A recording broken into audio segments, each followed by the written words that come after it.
Arjun Mayuri love स्टोरीचे 12 भाग यापूर्वीच upload केले आहेत. ते सर्व भाग वाचण्यासाठी कृपया आपल्या चॅनलला भेट द्यावी. रात्र बरीच झाली होती. अर्जुन स्वतःही झोपत नव्हता आणि तिलाही झोपू देत नव्हता. तिचे डोळे आपोआप झाकत होते, पण तो पुन्हा तिच्यासोबत चाळे करायचा. आज त्याचं काही केला मन भरतच नव्हतं.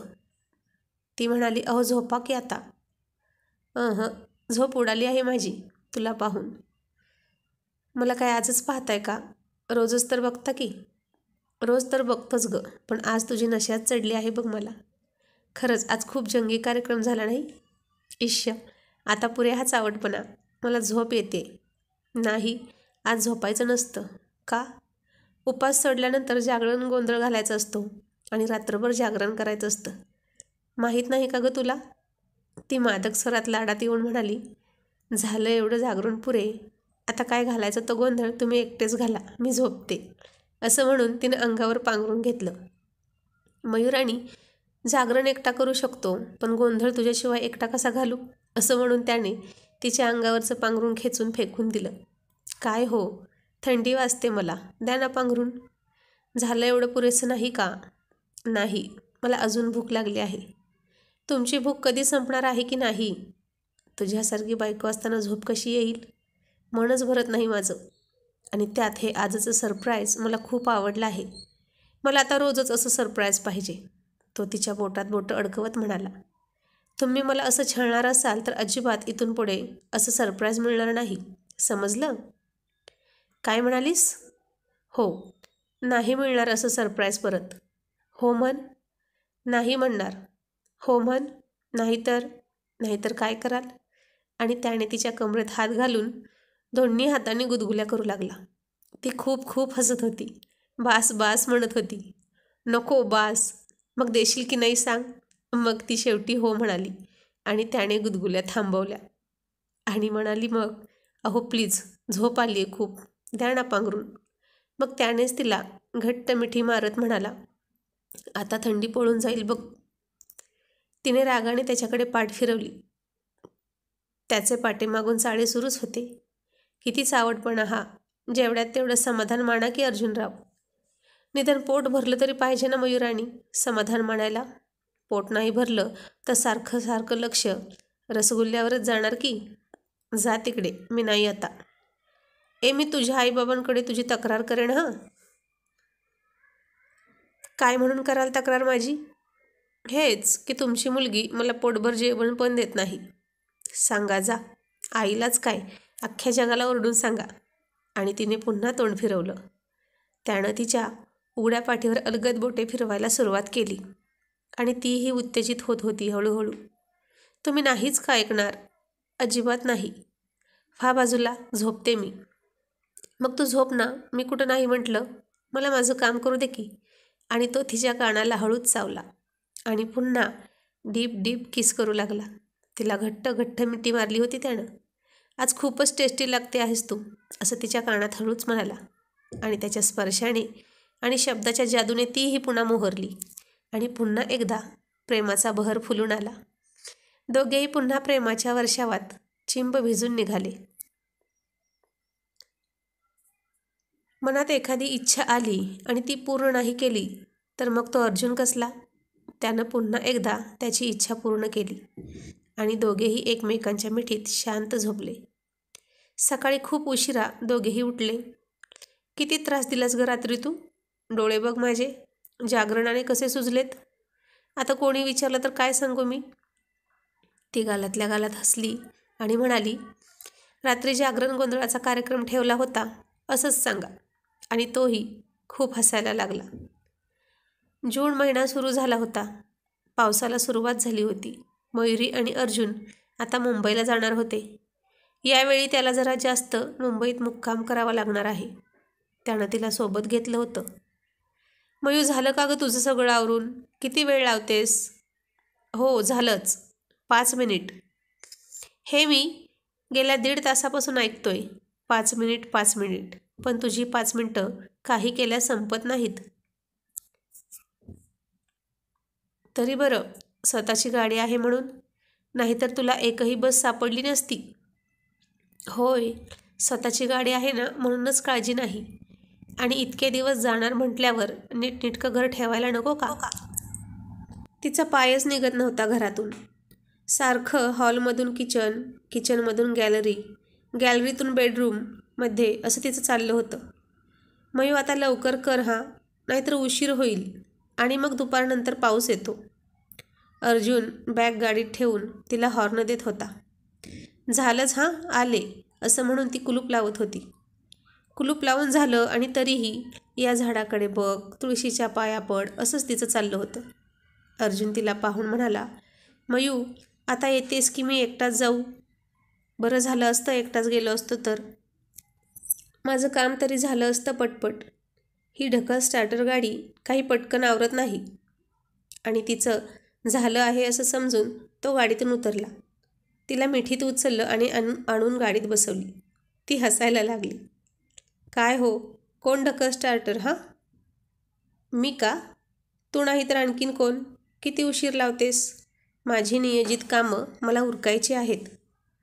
तू इथेच उशीर लावत बसलीस तर ती कशी होतील? झालं चला. आज तिनं तो ड्रेस घातला होता, त्यानं मुंबईवरून आणलेला, लॅव्हेंडर कलरचा. खूपच सुंदर दिसत होती ती. आता ती जवळ आली आणि त्याच्या शेजारी बसली. तिच्या सेंटच्या सुगंधाने वातावरण कसं रोमॅन्टिक करून टाकलं. त्याने गाडी सुरू केली. मग काही वेळाने म्हणाला, मयू. हां, काय? माझ्या गाडीचं भाडं. म्हणजे एक होऊन जाऊ दे की. ईश्य, गुपचूप गाडी चालवा. काय ग मयू, एकच फक्त. अहो आपण रस्त्यावर आहे. तुमचा फाजीलपणा कुठेही सुरू होतो. आता त्यात काय फाजील? मग काय, लोक काय म्हणतील? लोकांचा काय संबंध?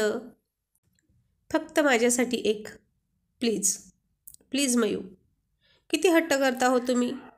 मग कर ना माझा हट्ट पूर्ण.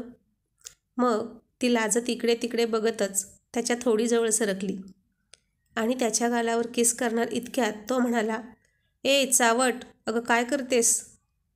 का? तुम्हीच तर एक किस पाहिजे म्हणालात ना. तुमचं मगाच्यापासून फक्त एक चाललं होतं की. आणि तो खूप हसायला लागला. काय ग वेडाबाई, अगं मी एक गाणं म्हण असं म्हणत होतो. आणि ती लाजून लाल झाली. ईश्य, मला वाटलं. काय वाटलं हां? आता कोण फाजीलपणा करतंय हां? असं म्हणून तो तिला चिडवायला लागला.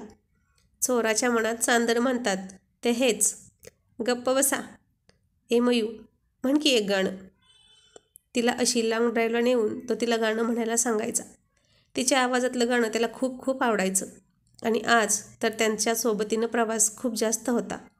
आयुष्यभर ते दोघे एकत्र सोबतीने जीवनाचा असाच प्रवास करणार होते. पण हा प्रवास खूप खूप खूप स्पेशल होता दोघांसाठी. आणि मग, ए मयू म्हण की एक गाणं. काय हो तुम्ही पण, असं मन म्हटलं की गाणं म्हणायला मी काही रेडिओ आहे की गाण्याची कॅसेट? बटन दाबलं आणि लागलं गाणं. तो आता गालातल्या गालात हसत होता. गाण्याचा रेडिओ नाही, पण तू खरखर रेडिओ स्टेशन तर नक्कीच आहेस. सारखी किरकिर करत असते माझ्या मागे. हो का? मी खरखर स्टेशन काय? ठीक आहे, आता म्हणतच नाही गाणं, जा. ती गाल फुगवून बसली, अगदी लहान मुलीसारखी. क्यूट दिसत होती ती. अर्जुन म्हणाला, सॉरी, आता नाही हा चेष्टा करत. म्हणा गाणं आता. नाही म्हणणार. मग गाडी हलणार नाही. आणि त्यानं ब्रेक मारला आणि म्हणाला, होऊ दे उशीर, मला काय व्हायचं ते नुकसान होऊ दे, मला काय करायचं आहे? मी तरी कोणासाठी एवढी दगदग करतोय काय माहीत. आणि तोही गाल फुगवून बसला. तो तिच्यापेक्षा जास्त हट्टी होता हे त्यानं आता सिद्ध केलं होतं पुन्हा एकदा. मग जरा वेळाने तीच म्हणाली, बरं चला आता. आणि गाणं? हो म्हणते हां, करा सुरू गाडी आधी. मग तिने तिच्या आवडीचं एक प्यार का नगमा है, मौजों की रवानी है, जिंदगी और कुछ भी नहीं, तेरी मेरी कहानी है, एक प्यार का नगमा है. हे गाणं म्हटलं. तो भान हरवून ते ऐकत होता. 5 वाजले होते. त्यांनी बराच प्रवास उरकला होता आणि अचानक गाडी बंद झाली. शी यार, काय हो, काय झालं? हिला पण आत्ताच बंद पडायचं होतं. आता कधी पोहोचणार आपण? किती उशीर होईल? होईल हो चालू, नका काळजी करू. अशी कशी होईल? मेकॅनिक पण मिळणार नाही आत्ता, त्याशिवाय होणार नाही सुरू. असं वारंवार होतं तर तुम्ही गाडी का बदलत नाही? घ्या की नवीन. किती जुनी झाली आहे ही? सेकंड हँडच होती ना? अर्जुन शांत झाला. एरवी म्हणायचा, एक वेळ बायको बदलेन, पण ही गाडी बदलणार नाही. इतकं त्याचं तिच्यावर प्रेम. पण आता तो गप्प बसला. का हो, काय म्हणते मी? तशीही आता या मॉडेलच्या गाड्या मार्केटमध्ये नाहीतच. ही विकून दुसरी घ्या. नाही ग मयू, ही माझ्या बाबांची गाडी आहे. ते गेल्यानंतर कितीतरी वर्ष पडून होती. मग मीच शिकलो चालवायला. तेव्हापासून हीच माझ्या प्रगतीची साक्षीदार आहे. यात बाबांच्या आठवणी आहेत. कशी विकू सांग ना? आता त्याच्या डोळ्यातून अश्रू वाहत होते. एरवी इतका विनोदी असणारा अर्जुन आईबाबांच्या आठवणीने असाच रडायचा. ती त्याच्या हातावर हात ठेवून म्हणाली, मला हे माहीत नव्हतं. सॉरी. आणि तुम्ही कधी काय सांगता हो स्वतःहून मला? काहीच सांगत नाही. मग मला कसं कळणार? ती मुद्दाम मोठ्याने म्हणाली. अजून काय काय माझ्यापासून लपवले काय माहीत? अजून काय काय म्हणजे? अर्जुन चकित होऊन म्हणाला. हां, म्हणजे मुंबईला सारखे सारखे येत असताना तुम्ही दुसरी फॅक्टरी की दुसरी बायको आहे म्हणून येता, कुणास ठाऊक. आणि तो हसायला लागला. काय ग मयू, तुला खरंच असं वाटतं का? हो.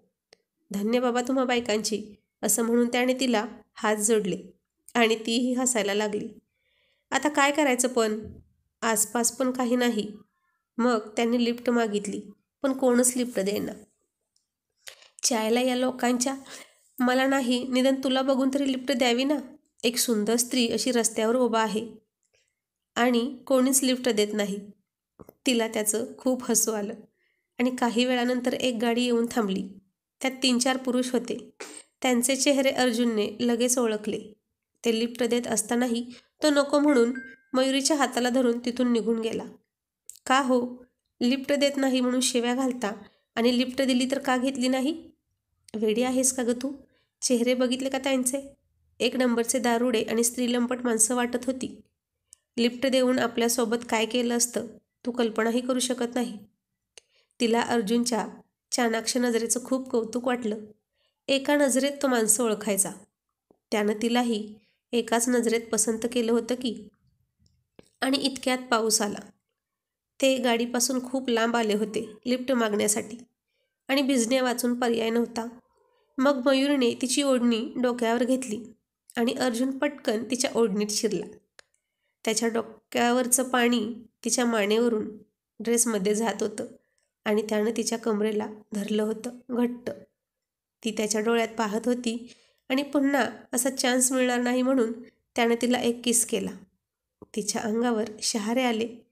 मग तीही त्याला किस करायला जाणार इतक्यात अचानक एक गाडी येऊन थांबली. दोघांचंही लक्ष नव्हतं.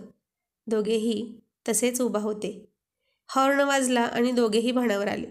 त्यानं पाहिलं तर ती त्याच मुलीची गाडी होती जी मागच्या वेळी अर्जुनसोबत फोटोत होती.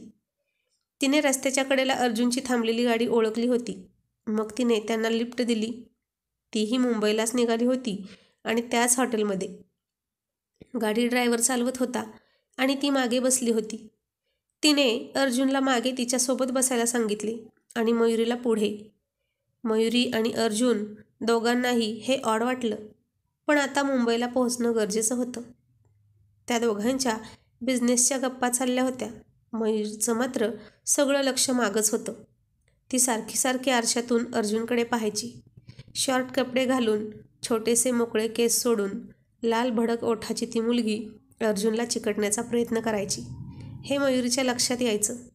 त्याला मात्र खूप अवघडल्यासारखं होत होतं.